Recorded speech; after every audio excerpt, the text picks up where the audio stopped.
always credit where credit's due. You know, I know Ted Sarandos ships.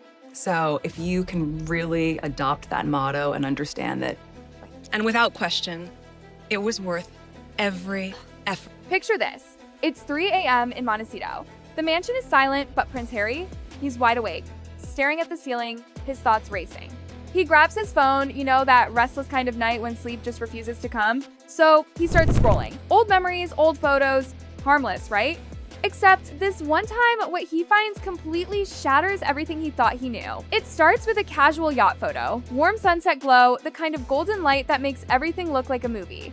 But in the corner of that image, something catches his eye. A tiny detail, a logo. And not just any logo, it's Soho House. A world he thought had nothing to do with him or his wife until now.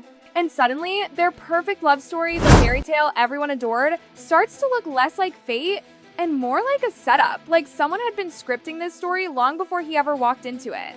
If you think you know this story, buckle up, because what's about to unfold includes luxury yachts, secret networks, and a love story that might have been engineered years before anyone realized. Harry and Meghan are doing what's right for them and for their children, and I am a huge support. So Harry's sitting there in the dark, phone glowing in his hand, scrolling through Meghan's old pictures. One leads to another, and before he knows it, he's deep down memory lane. He's seeing the usual beach selfies, red carpet glamour, that trademark sparkle Meghan always had, nothing unusual, until he lands on that one picture. A yacht shot. The Mediterranean glimmering behind her, Meghan radiant wind in her hair, laughter frozen in time. But behind her, that bag. Navy blue canvas, gold lettering, the logo that changed everything, Soho House. Now, for anyone who doesn't know, Soho House isn't your average rich people's lounge. On the surface, sure, it's where celebrities sip cocktails under dim lights. But beneath that, it's a machine. A gateway where the right people meet the right people at exactly the right time. And at the center of that elite universe is one man. I know that Meghan Markle did plan this, but what is new in terms of Meghan Kelly's revelation is that it is Marcus Anderson. Marcus isn't your regular manager type. He's not the bartender or the event guy. He's the architect, the power player, the one who quietly decides who sits beside whom, who accidentally meets who, and whose life will completely change after one seemingly casual introduction. If Soho House is a stage, Marcus is the director pulling strings from behind the velvet curtain. Now Harry's staring at this photo, his heart sinking. That logo wasn't random. It was a breadcrumb one that led back to a world Meghan had never once told him about. A world she'd clearly been part of long before their so-called blind date. Because let's be real, Harry had always believed their love story was pure serendipity. A friend introduced them, sparks flew, destiny took over. Romantic, right? Except maybe not. Because when Harry looked at that image, it felt like watching magic unravel in reverse. Once you see the trick, you can't unsee it. If Meghan was already deep in Marcus Anderson's world, attending his exclusive events, traveling in his circle, then maybe, just maybe, their chance meeting wasn't so random after all. Toxic situation. Do you not think that if Meghan Markle knew that she would win the love of the world by... Maybe fate didn't plan this. Maybe Marcus did. The more Harry thought about it, the more unsettling it became. Because Marcus Anderson wasn't just another social butterfly. He was the quiet puppet master, a name whispered in powerful circles but rarely seen in headlines. While everyone else sought fame, Marcus sought control, influence, access, and Meghan? She had all the right qualities to catch his attention. Marcus had climbed through Soho House's ranks until he became the ladder itself. He wasn't chasing opportunities, he was the opportunity. Everyone from fashion tycoons to aristocrats orbited around him, hoping to be seen, remembered, positioned. Because Soho House events weren't just parties, they were auditions. Every brunch, every casual gathering was a test, and Marcus was the examiner. And when it came to Meghan, word was Marcus saw something. Not romance, but strategy. She was polished, charming, and understood optics. Meghan knew how to turn a moment into a message. She was a PR dream come true. Marcus saw her not just as a friend, but as an investment. The one person who could destroy him simply by telling the truth. So when people wonder why he follows her lead so... Someone with potential. Someone who could be placed perfectly. She wasn't just showing up at parties, she was rebranding. After Suits, she needed to level up, and Marcus's network was her ticket. His world was full of decision makers. Editors, producers, philanthropists, people who could change your entire career with a single handshake. And Meghan, she played the part flawlessly. Just enough mystery to be intriguing, just enough sparkle to stand out. And Marcus, he made sure she was speaking to the right people every time. So when her name suddenly started appearing next to Prince Harry years later, Marcus's circle wasn't shocked, they were impressed. To them, it wasn't a fairy tale, it was strategy executed to perfection. They saw Meghan's royal romance as her greatest achievement, the ultimate climb from Hollywood to Buckingham Palace. And Marcus, he'd done his job, quietly, efficiently, like he always did. When that yacht photo started circulating online, though, chaos followed. The internet went insane. Reddit threads blew up overnight. TikTok detectives built timelines like they were solving crimes. The relationship was revealed in 2016. Their romance has captivated the world. Instagram gossip pages became full-on investigation hubs. And what they uncovered shocked everyone. Photos of Meghan at Soho House events years before Harry, guest lists showing mutual friends, background faces that matched up, even charity galas both had attended just at different times. It was like their lives were meant to cross paths, except maybe they'd already been circling each other the whole time. Fans went into meltdown. The narrative cracked. One side screamed coincidence, the other conspiracy. Twitter turned it into memes, YouTube turned it into exposés. And poor Harry, no matter how hard he tried to ignore it, couldn't escape the noise. Because deep down, the doubt had already set in. Every scroll, every comment thread chipped away at what he thought he knew. So, he started digging himself. Guest lists, flight records, charity events, anything that could make sense of the mess. And what he found made his blood run cold. A 2015 London gala he'd attended as part of his royal duties. Meghan, she was there too, laughing with a tech mogul who'd later attend their wedding. Then Barcelona, another Soho event. Istanbul, the same. Everywhere he looked, she'd been just one circle away. A pattern was emerging, one too sharp to ignore. Executives, influencers, and elite members all connected to Marcus Anderson. And here's what truly stung: they weren't Harry's guests. They were Meghan's. What he thought was a royal wedding now looked suspiciously like a networking event. A meticulously curated gathering of the most powerful people Marcus could align.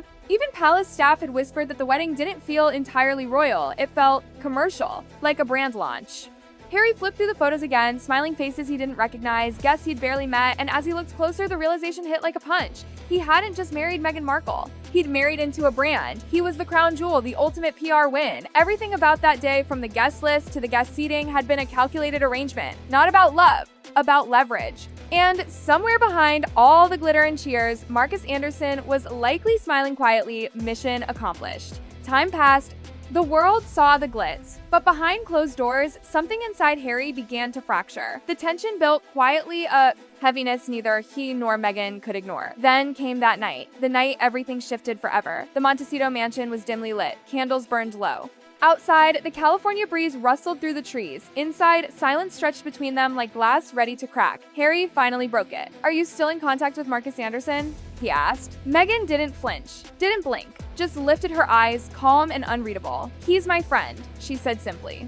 "Of course I talk to him sometimes." Her voice was smooth, almost too smooth. But it wasn't her answer that made Harry's stomach twist, it was how she said it, detached, rehearsed. Like a press statement, not a wife talking to her husband. He pressed again, asked if she'd ever shared personal details with Marcus. Private royal matters. Conversations that were supposed to stay within the family. That's when she snapped just slightly. She scoffed, accused him of paranoia, and walked away without another word. Straight to the guest wing. No denial, no comfort, just silence. And that silence said everything. That night became infamous online, dubbed the Montecito standoff. People turned it into memes. "When she won't deny it, that's your answer." One caption read, "Painful." But Harry couldn't even argue because it was true. She hadn't denied a thing. He spent the rest of that night in the kitchen, staring blankly at the marble counter. The same counter where they'd once laughed and cooked together. Now it felt cold, foreign. The life he thought he'd escaped into had become another gilded cage, and the woman he'd trusted most suddenly felt like a stranger. Then came the whispers online, the speculation. Was Meghan still in contact with Marcus? Was he still pulling strings from afar? It didn't help that days later, rumors exploded. A gossip outlet dropped a blind item claiming Marcus Anderson was being investigated for trafficking women through certain elite clubs. The internet lit up like wildfire. Harry didn't know what to believe anymore, because if Marcus was capable of that, then what else had been happening behind the scenes all those years? Weeks passed. Then came the final blow, Paris Fashion Week. Meghan's grand re-entry into the spotlight, her chance to remind the world she was still that girl. Cameras everywhere, Balenciaga runway, the kind of moment meant to scream power and relevance. Except this time, Paris wasn't buying it. She walked in, radiant as ever, hair perfect, dress immaculate. But the energy? Ice cold. The industry elite didn't even glance her way. Photographers turned their lenses to Naomi, Bella, Nicole. Meghan's smile faltered. She tried to pose, wave, reclaim the spotlight, but the silence in that room was louder than applause. And guess who was there? Marcus Anderson, standing quietly in the background, watching. But unlike before, he didn't step in. He didn't introduce her to anyone. He didn't even say hello. He just watched detached, almost disappointed. Later, insiders claimed he'd given her a reality check. "You've turned yourself into a meme, Meg," he reportedly said. "That's not influence. That's noise." Those words spread like wildfire. Marcus Anderson, the man who'd once built her image, had ghosted her. Her lifeline to elite society was gone. And when Marcus shuts a door, it's not just closed, it's sealed. Overnight, brand collaborations vanished. Invitations dried up. Designers who once fought to dress her quietly pulled away. "She's not fashion anymore," one insider said bluntly. "She's gossip." The fall was brutal. The laughter that once charmed the world had become a viral punchline. Paris had spoken. And Meghan's crown, the social one she'd fought hardest for, had shattered.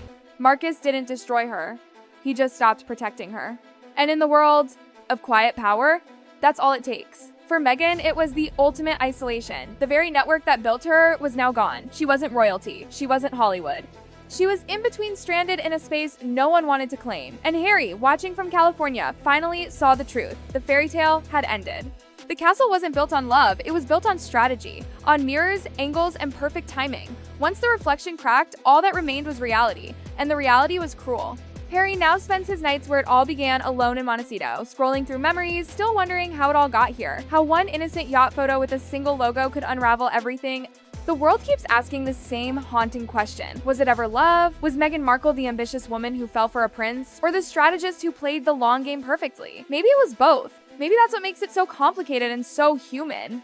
Because in the world of the powerful, where connections are currency and timing is everything, love and ambition often look exactly the same. So now, as the sun rises over Montecito, Prince Harry sits in the quiet, staring at the woman who once made him believe in magic, now wondering if that magic was ever real or just another performance in the greatest social climb of the century. And that's the part that hurts the most, because he doesn't know the answer and maybe he never will.